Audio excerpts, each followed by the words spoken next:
Hello, everyone, and welcome. My name is Gary Parker. My pronouns are he, him.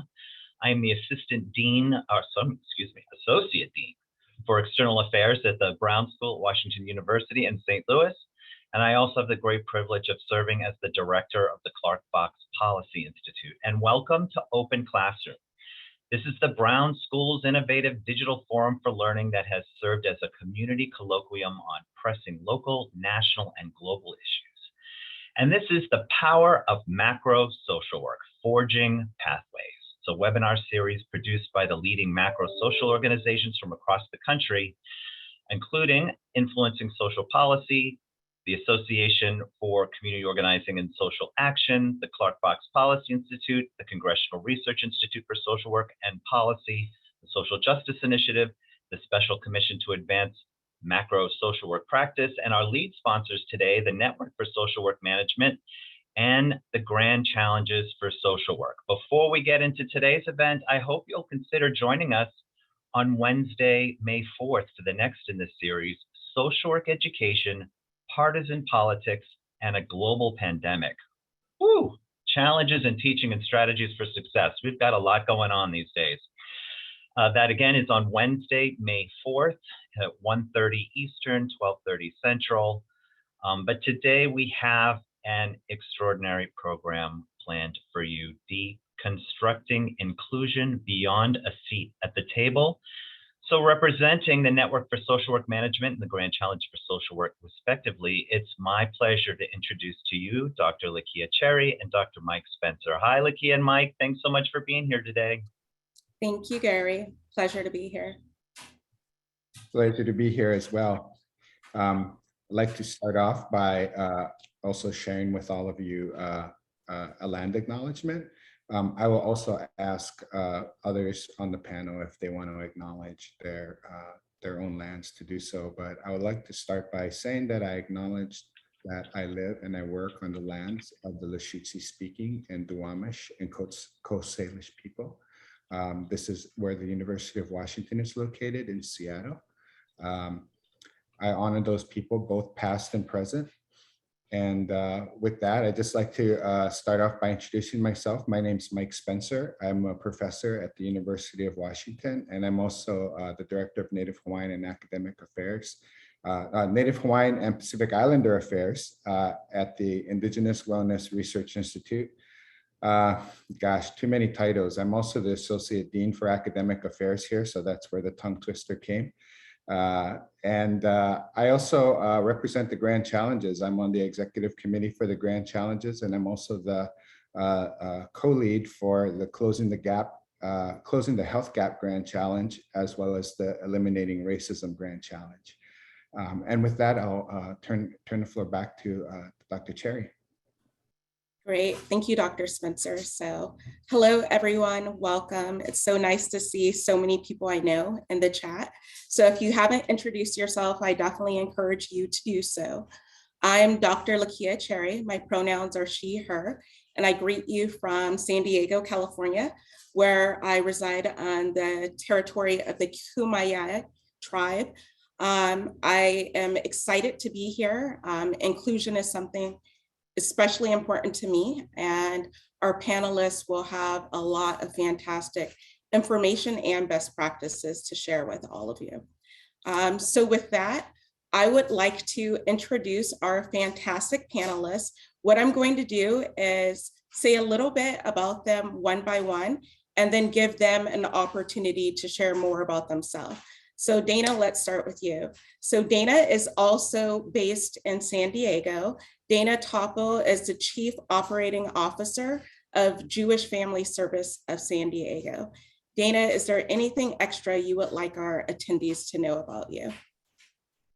Sure, I'll just jump in and say, in kind of thinking about inclusion all the time, but also in preparation for this panel, I've been thinking about kind of all of the identities. So many of us, right, represent so many identities and are intersectional. And what's like present for me really in this pandemic and post-pandemic is my identity and title as a mom. I have a 10-year-old that is very much my boss, more than I think the CEO of this organization. And so I'll share throughout my remarks, but I think as we think about inclusion, it's also about kind of those identities that we all represent, and we often represent so many. So thank you, Dr. Cherry. Great, thank you, Dana. And thank you for the reminder that for those of you who are parents, that is a very important but oftentimes overlooked aspect of your identity. So thank you, Dana. Next, let's go with Dr. Lopez. Dr. Lopez, Dr. Daniel Jacobson Lopez is an assistant professor at the School of Social Work in the Macro Department, Go Macro, at Boston University. So Dr. Lopez, is there anything else about you that you would like our attendees to know?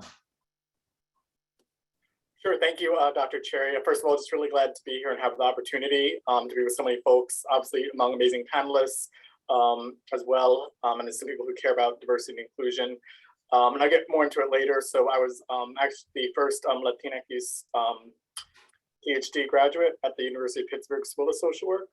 Founded the first Latino organization there, and then also was the first chair of diversity for postdocs. So a lot of go to more is also right practice and what it means particularly. And I know Toppel mentioned intersectionality. So just for myself personally, I'm a gay man of color. So talk about that intersectionality of the identities, I think is really important when we're looking at totality of individuals' identities.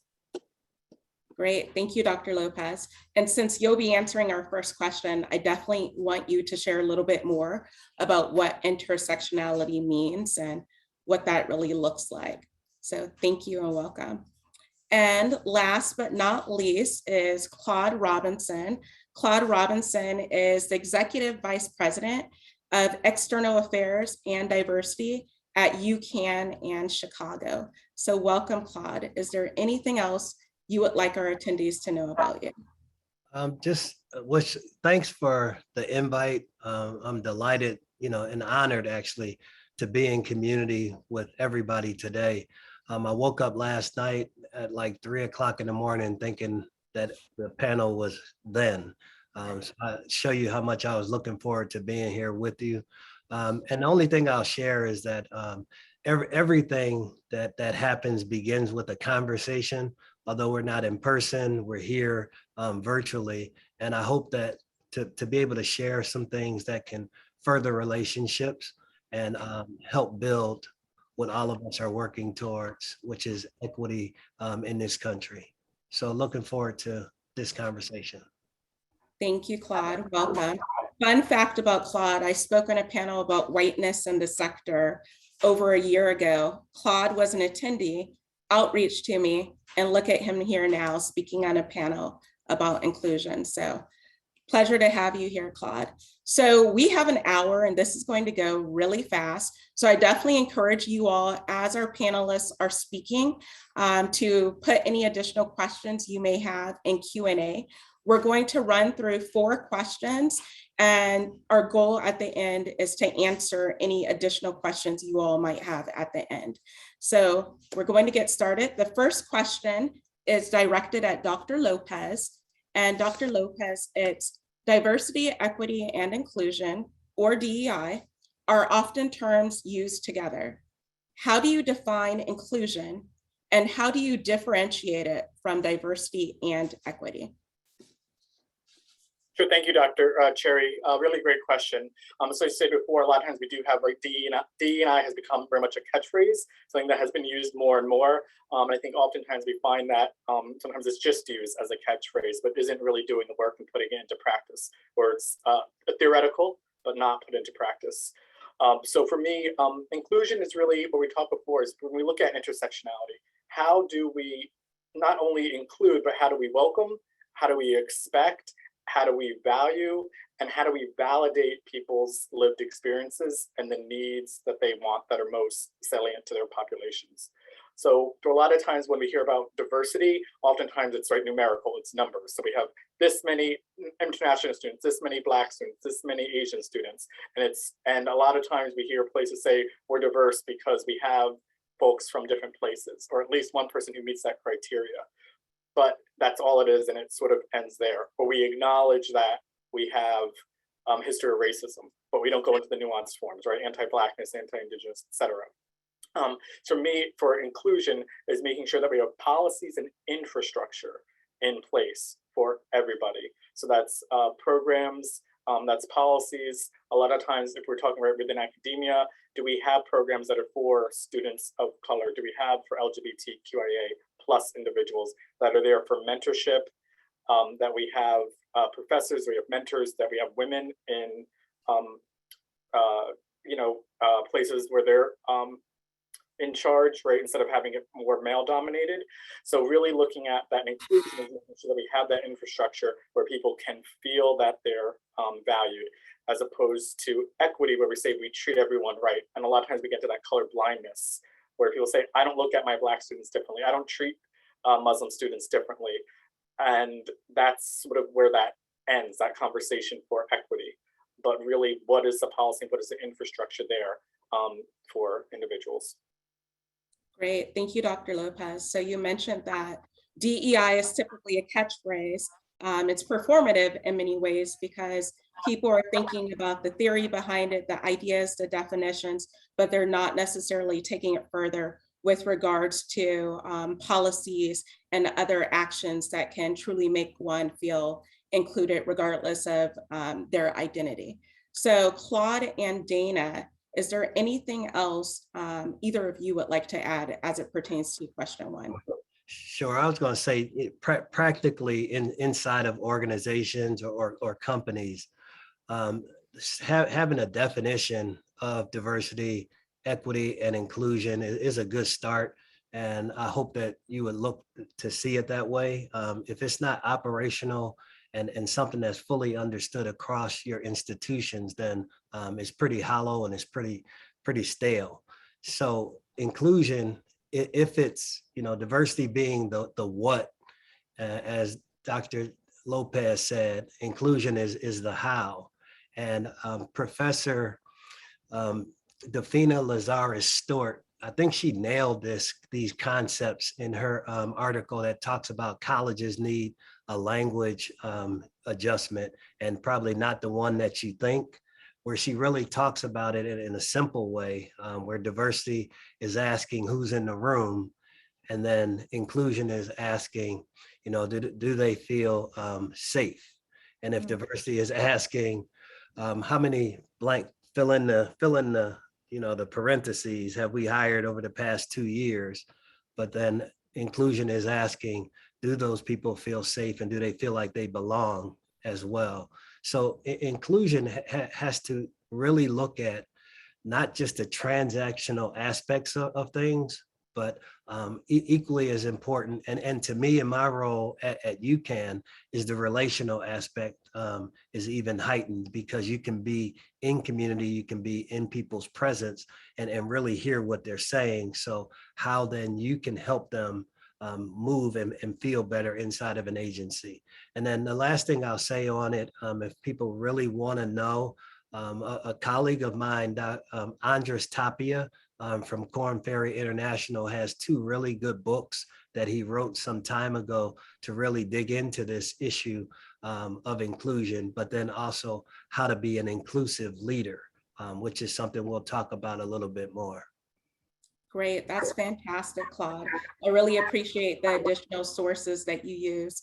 So I'm going to come back to you later because you mentioned belonging, and typically people will say diversity, equity, and inclusion, but now we're also beginning to hear diversity, equity, inclusion, and belonging. And so I want to hear from you, how do you distinguish between inclusion and belonging? So now let's go to question 2, Dr. Spencer. Great, yes, and we were just starting to get into that discussion. So why don't we start off with Dana and then Claude, and if Dr. Lopez, if you have additional comments. But the question is, as leaders, you were all selected to speak today because of your leadership roles. And as I want to ask you, as leaders, how do you think about inclusion, and how do you enact that in leadership roles. And if you have any examples or best practices, we'd love to hear them. Sure. And when Claude was speaking, I was reminded of kind of thinking about Verna Myers, who I believe is at Netflix now and has done a ton of work. And, years ago said something to the tune of diversity is being invited to the party and inclusion is being asked to dance. And then I saw some revisions of that where it was really diversity is going to the party and inclusion is being a member of the planning committee. And so the first quote was very kind of top down, and it was very like you're being invited, you're being kind of asked. And these revisions later have been really about kind of giving voice to everybody and truly including people. We've used words like performative, and I think a lot of times as leaders, and particularly in this sector, white leaders, of which I am one, we get, and I'm going to just be vulnerable and real here because that's how I roll, that we get fragile and we get worried about wanting to say the right things. And I'm a big fan of Dr. Brene Brown, and kind of we have we've for a long time talked about being brave, being awkward, and being kind, and really looking at this work as humans and taking pause and stopping and really thinking about kind of our actions and our commitments and our intentions and doing the work to kind of learn and to show up. And so I think, again, getting out of our own way. Sometimes I totally agree with Claude, you have to have definitions. So like for us, inclusion is around belonging, and it's around those every single day moments of stopping and asking someone how they are and stopping in their office and allowing a staff member. I had a interaction maybe 3 weeks ago where I had started my day at 5 a.m. and I was like going and going. It was 9:30. I just ran in someone's office and started asking them for what I needed. And they were like, whoa, good morning. And this is an employee that's kind of a direct service employee. We have about 500 staff, just for a little context.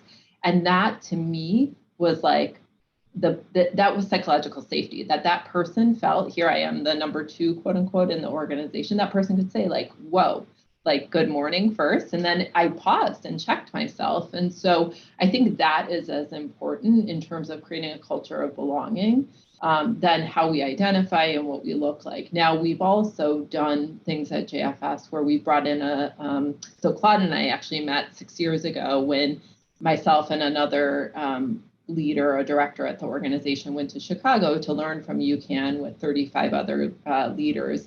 And then we were going to come back to San Diego and kind of do this work on top of our other roles. And so we didn't get very far. So fast forward 6 years later, I mean, UCAN is doing amazing things. We learned amazing things from the other leaders, but to go back and actually put this on top of people who were doing other jobs, who frankly also don't have the expertise. I mean, this is just like being a licensed clinical social worker.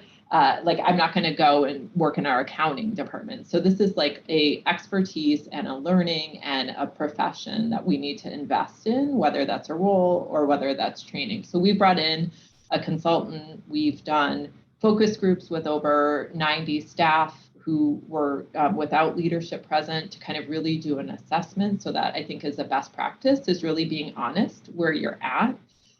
We've also done listening groups where we've really listened, but then also taken action.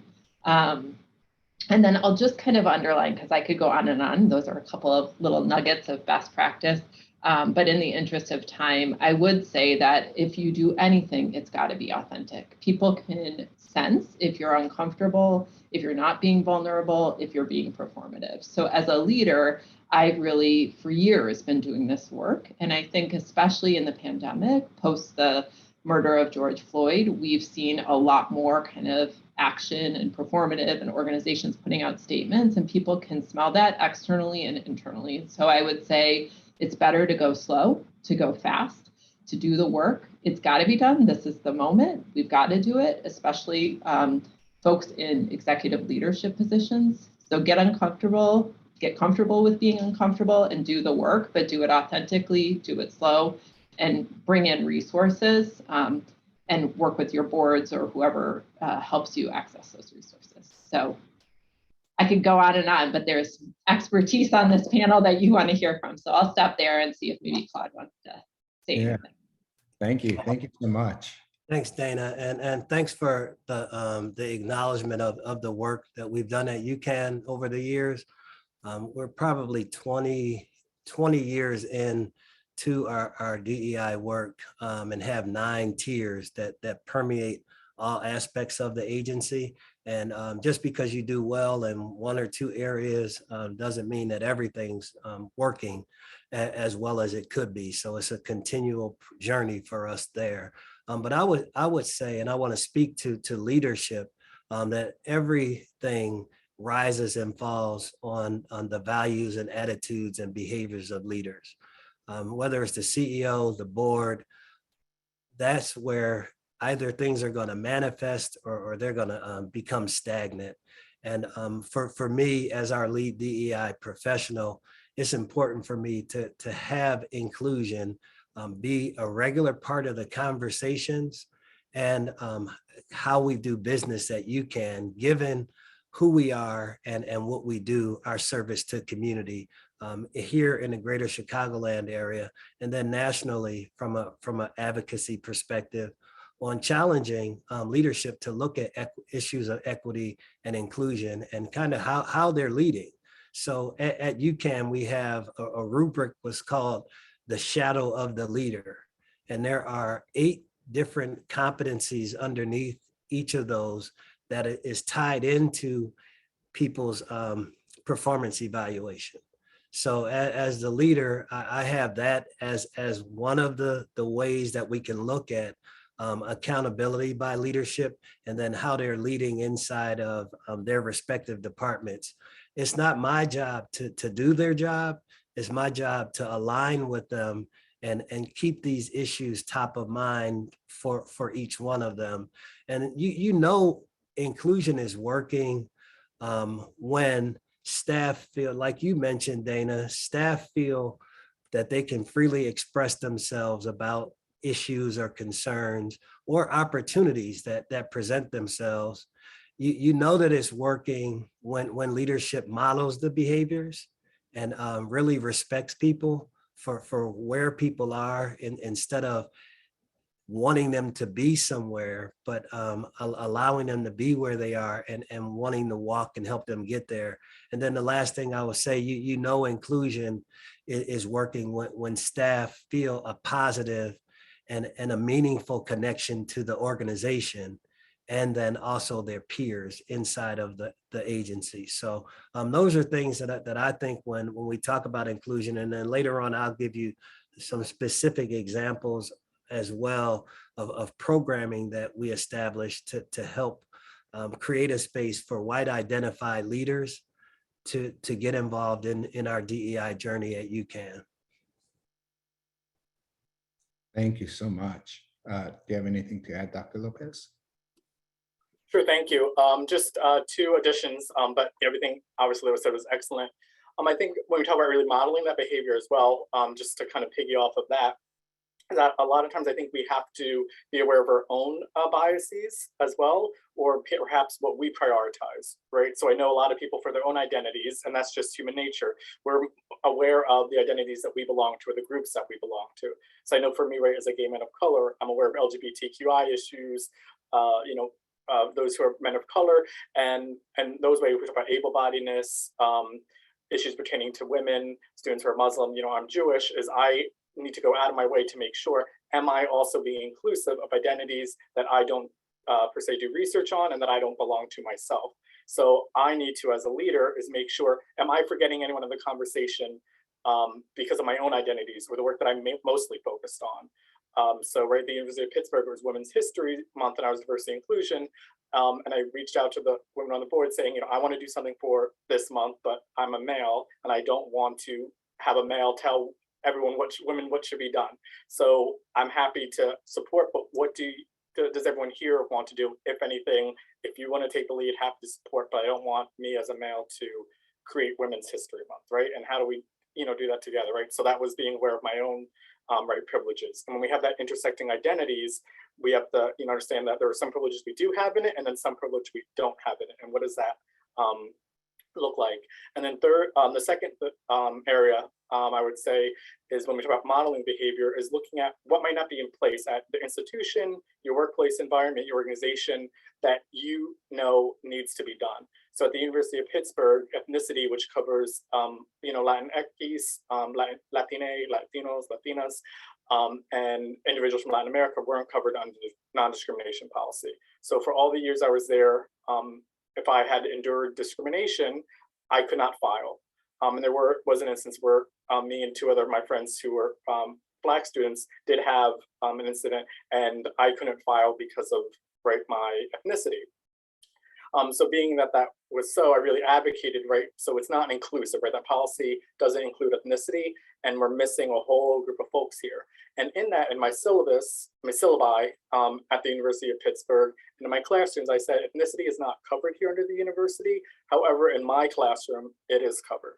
So I put it into my syllabus and added it into it. I made it clear that if your ethnicity isn't covered, it is. And I've done the same as chair of diversity and other areas that I've worked within Pittsburgh on boards, just saying it's not covered. I'm aware of that. It does matter to me, and it does matter here or not based on that. So I think it's going the extra mile, taking that extra step, and sometimes it's yourself having to do more than perhaps the environment that you're in. Daniel, those are great points. And while you were talking, I was thinking, so my washing machine went out about 2 weeks ago, and I was trying to tinker with it. And remember that like a washing machine has that agitator, and the agitator, if it's not working, your clothes are going to stay dirty. And so mine is broken. So I also see diversity leads have to have that as a part of their competence, because these systems have been in place where exclusion is the norm. And anybody leading has to be courageous enough to say, hey, this is negatively impacting our business.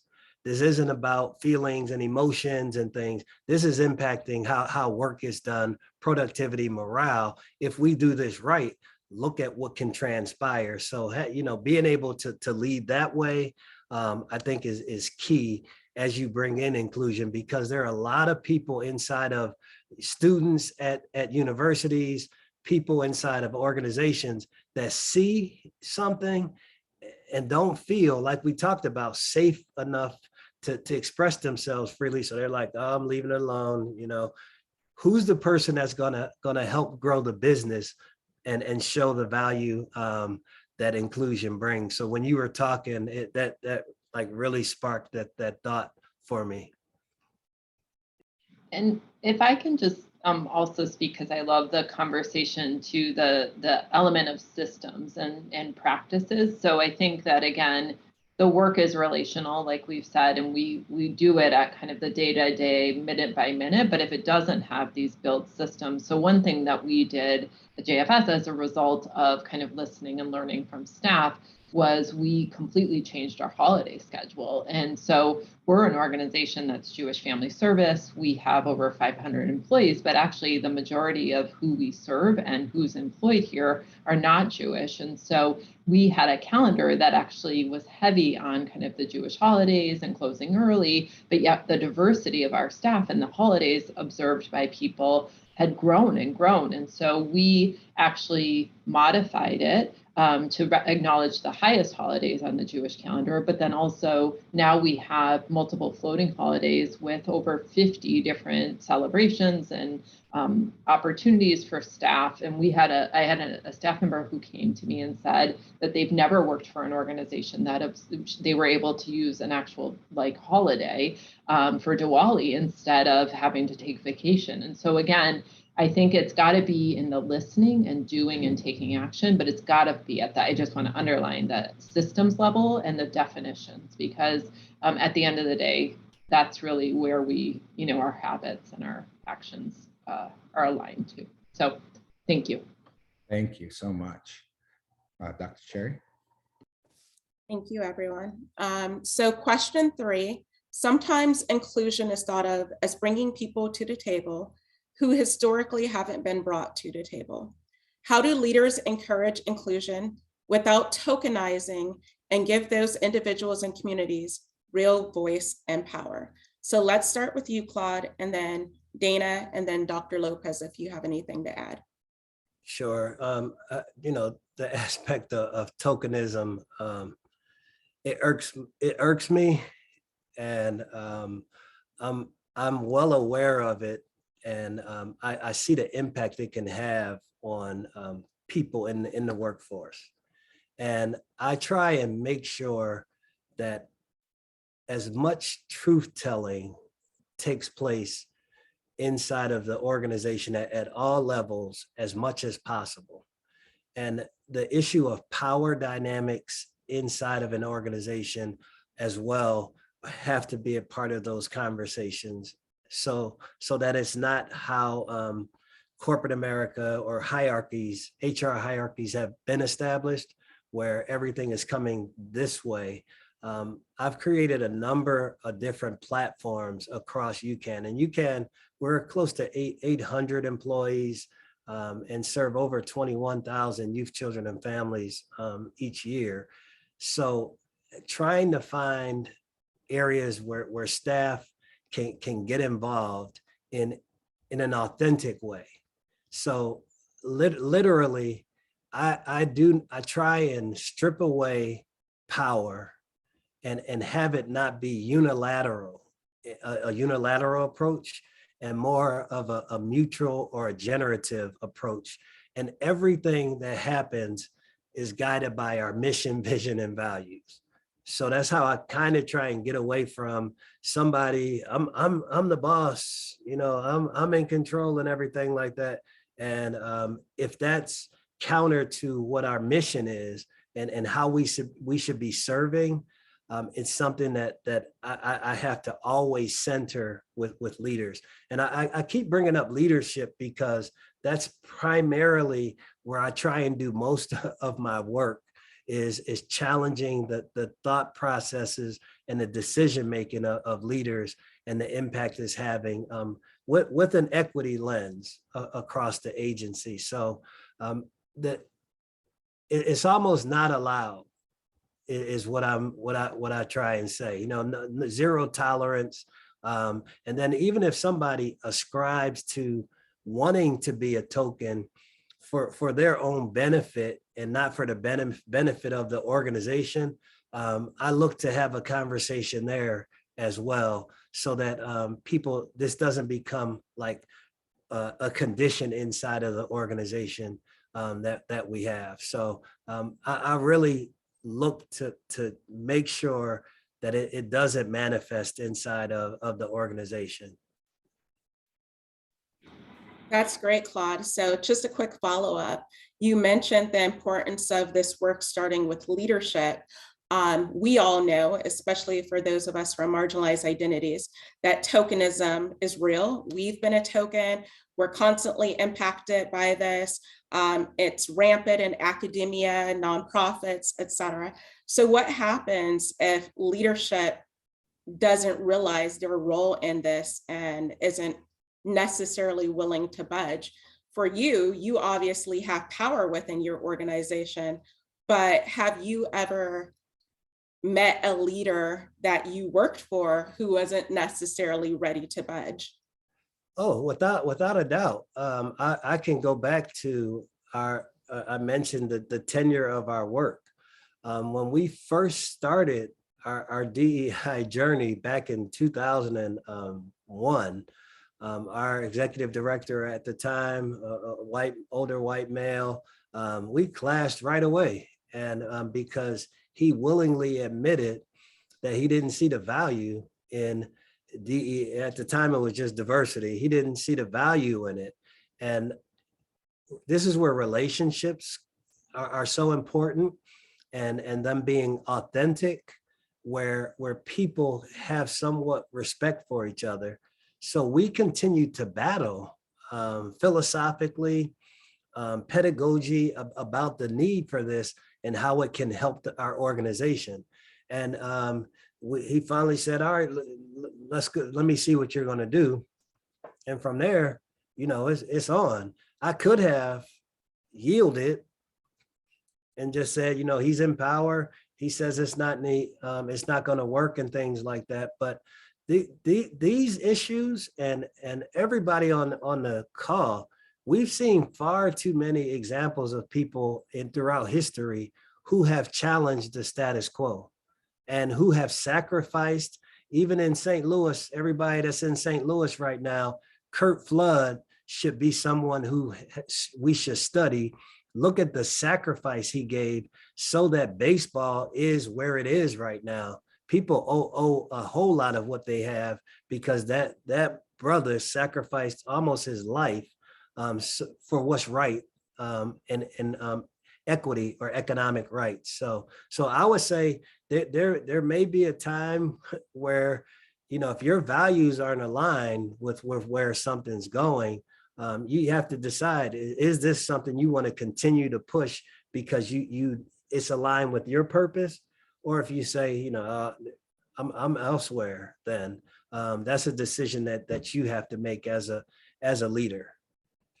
Thank you. Definitely the reminder that this is work. You've been doing this for over 20 years, that every leader isn't going to be on board, but you knowing your value set and knowing what's important to you, you sticking with it and being willing to work with that leader, develop a relationship, and from there, you eventually began to see progress. But then for the rest of you, that if your values are not aligned, if the leader is not willing to budge, at some point you do and you should decide that this perhaps is not the place for you, and you're willing to move your value set and your ideas elsewhere and do the work in a different system. So thank you, Claude. Dana, anything you would like to add? Oh my gosh, it's such a important conversation. I'm just like thinking of even what angle to take. As I think, so we at JFS and personally haven't been doing the work for over 20 years like UCAN has, but I would say that what's come up for me as like a personal leader at all levels. So at one point, you know, I was doing direct social work, and now I'm in executive leadership, and there's been a journey, of course, along the way. But I'm even thinking about, so I have a 10-year-old, and I'm thinking about my leadership prior to having my son, or even my practicing as a social worker. And so I'm part of the LGBT community. My son is a biracial young person. I was going to say young man, but he's only 10. So he is African-American and white, and he has 2 moms. My wife is Black. And so I think about just even how I had to evolve. So it doesn't make you, you know, anti-racist. I have to acknowledge this, or, you know, in the work simply because of the constructs of your family or who you're friends with. But when I do look at my 10 years prior to having my son and 10 years after, even as a social worker, how I show up in the world, my why, I mean, simple things as I think about kind of testing and academic testing and how different communities are disproportionately impacted. I would not be being honest if I didn't say that there's been an evolution that I've had as my circle's gotten closer, right? And when I go home, my community on the weekends and the evenings is very diverse. And so I think that sometimes tokenism, or kind of like Claude spoke to it in the very kind of how it happens in an organization and kind of with bosses and things like that. But I think some people kind of, you can't come to work and all of a sudden be kind of doing diversity and you know, striving for belonging, and then go back to kind of your outside of work life and live in a very homogenous kind of not, you know, kind of not, that it has to be a passion, I guess is what I'm saying in a clunky way. It's got to be your why. You've got to be kind of all in. And so I was just, as I was listening to Claude, thinking about my own evolution. And I think we like to think as social workers, as helping professionals, as folks who have opted in, as folks who are part of multiple communities, that the work is done for a variety of reasons. But I was caught off guard because I'm like thinking really authentically about just the evolution, that this is never stopping, and that I think we all have moments of tokenizing people or kind of making stories up of people and kind of co-signing things simply because it aligns with our values and not critically thinking about it. So I don't know that answered the question, but I think just being authentic and really kind of thinking and stopping and then doing even what I just did. I was like, okay, I have these written remarks, but I'm going to listen to Claude and I'm actually going to respond and be vulnerable and not scripted and perfect. But I'm going to listen and say what really came up to me and throw my remarks to the side. So thank you for that opportunity. And I think it's a real thing that we have to work on, not to tokenize and not to try to fill, executive leadership with this, that, and the other. We have to really make sure we're creating community and creating a place where people can belong and show up, because otherwise people come in and it actually, I think, slides us backwards. So thank you. I love your authenticity and vulnerability, Dana, and I'm sure everyone else Can't help does it. too. It matters, and I can feel it, and I know everyone else can too. And like you said, beyond the work in the workplace, which Claude spoke a lot about, which is incredibly important, if you're not doing the work at home, if your network isn't racially diverse, if you aren't practicing the things you're preaching, so to speak, in the workplace, how authentic are you when you do show up to work? And so, like you said, it's an evolution. You had your evolution with, motherhood and everything else. And so for the rest of us, the reminder that this is an evolution and something that we really need to be intentional with personally and professionally. We spoke to briefly the business case for diversity, but there should be the heart case as well. There should be an understanding of why this is important to you, because once you understand the why for yourself, the more you're going to be intentional in all facets of your life. So before we move on to question 4, Dr. Lopez, is there any last things you'd like to add about question 3 and tokenism?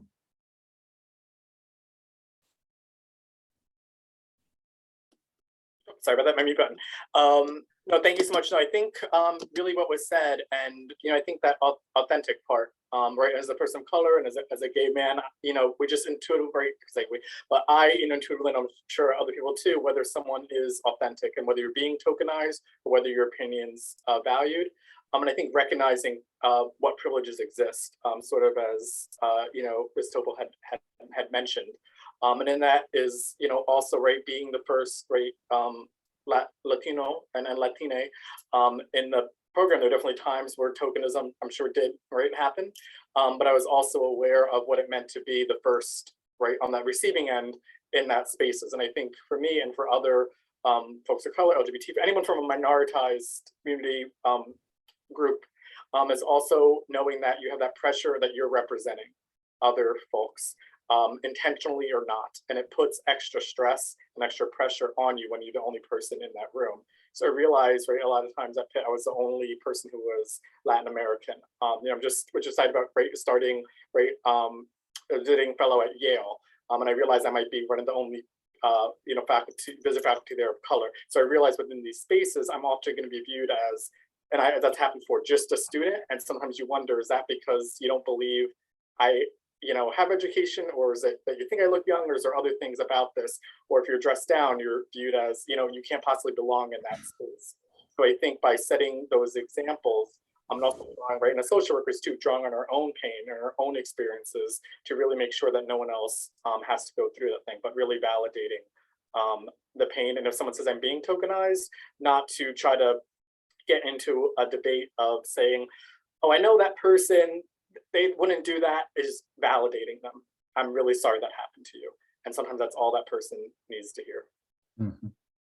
Thank you. Great point, especially about representation and the fact that those of us, just because we're in the room doesn't mean that we don't need additional layers of support, and for people to check on us and see how we're doing, especially if we're only navigating these spaces. So I appreciate everything that all of you shared. So now let's move to question 4, Dr. Spencer. Thank you. So we'll all be answering question number 4, and we'll start off with Dr. Lopez. The question is, inclusion is sometimes thought of as the creation of an environment where all people are truly welcomed, valued, and respected for who they are, regardless of differences. Can you share an example of successful practices and policies that you have seen or implemented related to inclusion, and particularly the organizational climate? Sure, thank you. Yeah, excellent question. A lot of it, I'm referring to some in academia, and then also right when I was in practice as a social worker, some right within those settings as well. So for me is when I think we've begun to see it, this being practiced more is gender pronouns, not having binaries for gender. When we talk about sexual orientation, is now having that checklist. So I think that is really important for people when they have a form, that they are represented and that they're able to feel that they're included and expected to either be at that medical center, be in the therapist's office, be in the classroom. And I think modeling, right? So I always introduce myself, I give my pronouns, tell others to share their pronouns. And I think one of the best practices for me is I'm also aware, I said, if at any point I misidentify your pronoun or someone else's pronoun, please let me know, because that, please call me out on that if I do that. And I think that's important, that as leaders, we also, as we talked about, need to set the tone for, sometimes we might make an error in that way. And if so, we need to be held accountable and set that. Also making ground rules early on in the space. And I think that's good to say, right, in this classroom, we're not going to tolerate any sort of language that has any isms related to it. And if it does happen, we go back to that list that we agree upon, and that we want to assume good intent when something is said that might be biased, and ask more about it. And a lot of times we also hear, right, we don't want to say someone's racist, but that comment was racist. That comment had anti-Black nuance to it. And that makes individuals a little less defensive, because if you say someone's racist or homophobic, transphobic, it's automatic defense. If you say that comment was, it takes away that person from being as defensive. And you can also ask, what do you mean by that? Well, I'm not quite sure. Can you explain that to me? And sometimes the person will either realize, oh, wow, I can't believe I said that. That's not what I meant to say. Or while they're trying to explain it, it sort of comes out what the real intention is there. And that's just another kind of best practice to kind of really, when you're engaging one-on-one with students, whether it's with clients. And I think that as a therapist too, and I tell my students that if a client does say language that is biased, it is 100% appropriate and should be done to address that in session, regardless of what they're in session for. If you're hearing language, yes, it is your responsibility to address that sort of bias. And lastly, I would say that it doesn't matter whether you belong to that group or not, because sometimes I hear individuals saying, oh, well, you're not X group, or you're not Muslim, why do you care? And it doesn't matter what your identity is. The point is that is not okay to be said at all, regardless of whether anyone from those identities are in the room or are not. And I think that's something that really can be used to help people when they're engaging with clients, with colleagues, or with students as well. Thank you so much. Dana, would you like to share your comments?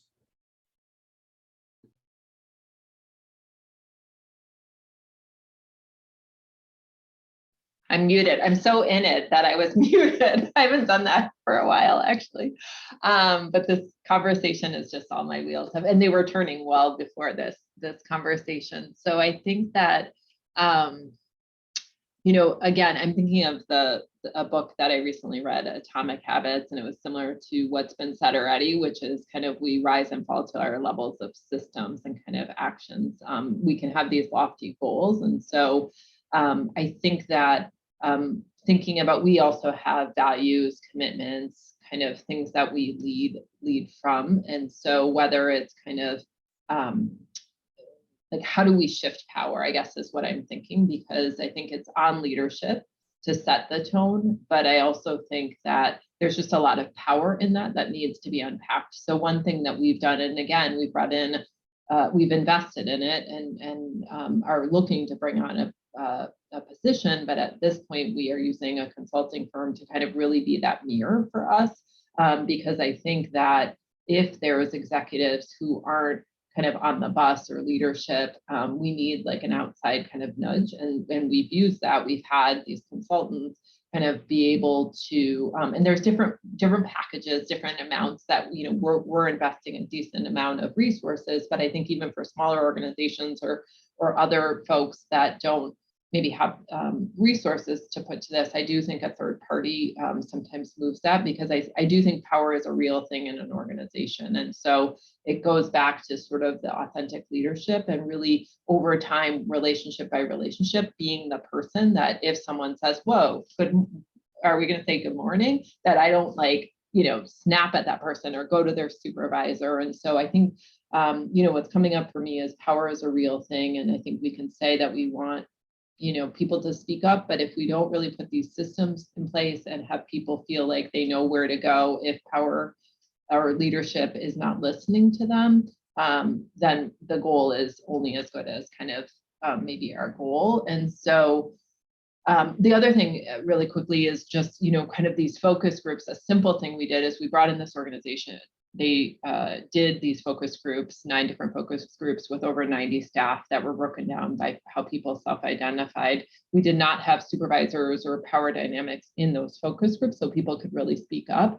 And then actually those participants in the focus groups got the information back that the consultants learned about the organization, the assessment of our kind of current state of inclusion and belonging before we as executive leaders did. And that seems like a small thing, but it actually shifted the power in that, like, they gave their voice to this process and then they got the information instead of the typical process of focus groups and then leadership gets the report. The team actually got the report first and were able to crisp it up, and they knew that happened. So again, I'm just thinking, like, you have to take actions that show you're genuinely shifting power and kind of putting information maybe at different levels of the organization than what's typical.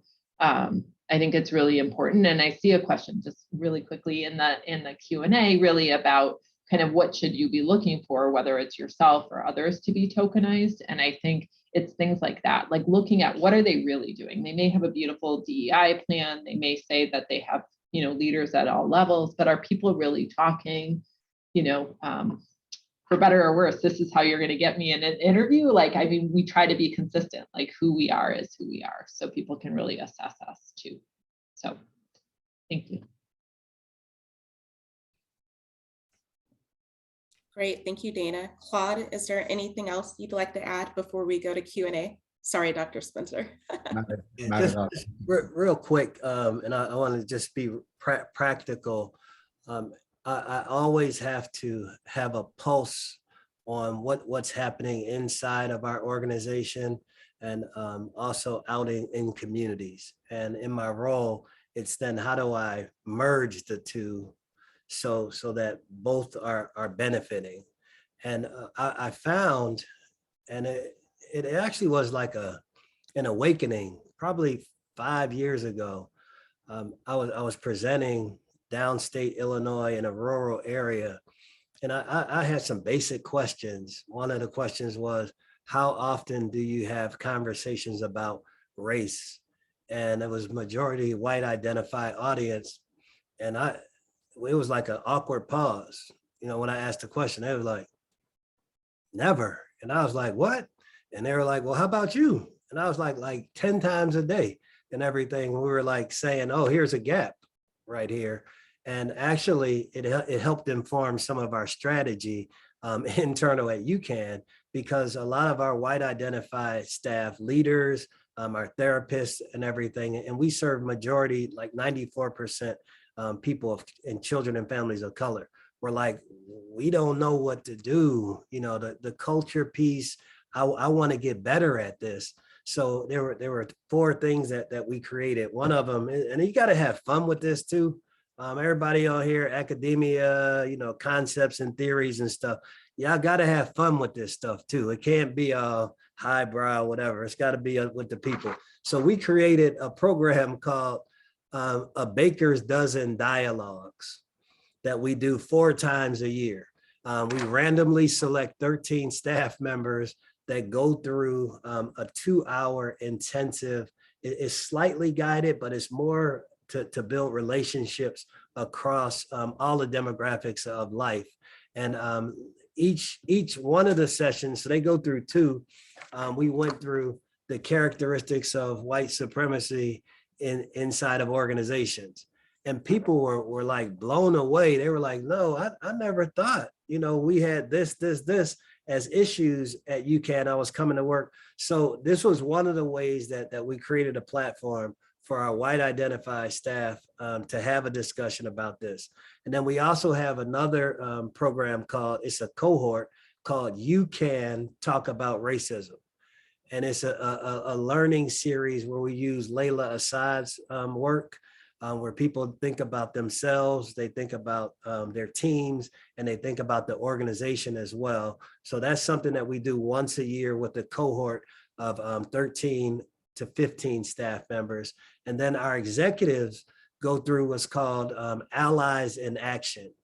So we hired a consultant who helps them dig in and build their equity muscle in areas that they normally wouldn't spend a lot of time around, but it's really looking at EI and how they show up and then how they're leading going forward. And then there's one more called Candid Conversations, a white guy's perspective on advancing equity, where we specifically talk to white men, mostly executive directors, about how they're leading as well. So those are ways that, you know, we can be intentional, and these are things that are part of the strategic plan of the organization to the betterment of staff, and then also their overall leadership. So those are just some examples, practical, of programming inside of UCAN.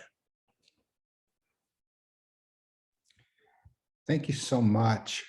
This is such a rich conversation. You know, we only have about 3 minutes left, so I don't think that we'll have time for questions. But what I will do is close out our session, and then if we have any final thoughts, I'll turn the floor over to all of you. But first of all, you know, there's so many things and so many wonderful ideas that you brought forth today, all of you. And I just want to highlight some of them and just give a few quick ideas as well. You know, I really like the idea of inclusion being thought of as a process, about it being relational, about it being about belonging. I like that idea of being invited to the planning committee. You know, one of the things that I thought about was a while back, I did a review for a community engagement core. And one of the recommendations that I put forth was, well, if you're a community engagement core, maybe there should be co-leaders between someone, you know, from within and a community member. And it was, you know, it was so interesting to me how that was such a foreign idea. And not only was it a foreign idea, but, you know, I mean, people thought it was a terrible idea and actually kind of used it to kind of discredit the evaluation, the review, which I thought was really interesting behavior. So you talk about power is real, right? I mean, there are real power structures that exist. And, you know, something as, you know, simple, you would think, right, as, hey, you know, a community engagement core should have co-leadership with communities. You know, that just seems so straightforward, but yet, you know, to give up power, right, from, especially within a decision-making position. The other area that I think that we don't think about enough in terms of giving up power is the financial aspect of things. So, you know, I remember in one of my grants, we were asked to, you know, split the grant 50-50 between community organization and the academic institution. And again, this was completely foreign. The university had no way of doing this and no way of accounting for this. You know, we figured it out, but it took a lot of effort on our part to figure it out. And then finally, I just want to leave you with like just a little quick exercise that I like to do, you know, and sometimes that is, you know, when I'm sitting in a meeting, especially a decision-making meeting, or even in my classrooms, I use this as a class exercise sometimes. I'll say, let's take a moment to stop and think about who's in this room and who isn't, you know, and it's just as simple as that, you know. Again, we've been thinking about inclusion as the norm. And we don't think about, you know, how people are excluded in everyday life by these institutions, by policies and practices. And so we do have to be intentional to take those actions to actually shift power. So with that, I wanted to just close with that and just ask if there's any final words of wisdom from any of you. I would say that for the audience, let's stay connected. You never know where, when, or how we may come into community again, but hopefully the folks that are on aren't just here just because they have to get a credit or something like that. Hopefully you're on to really want to grow your leadership, and then we can all meet at the top. So let's stay in touch. LinkedIn, Twitter, Facebook, whatever. I love that, Claude.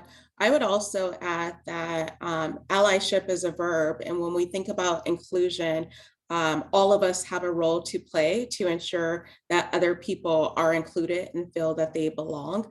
And so really looking inward and determining what are some things that we can do moving forward personally and professionally to be a resource to someone else from a marginalized background.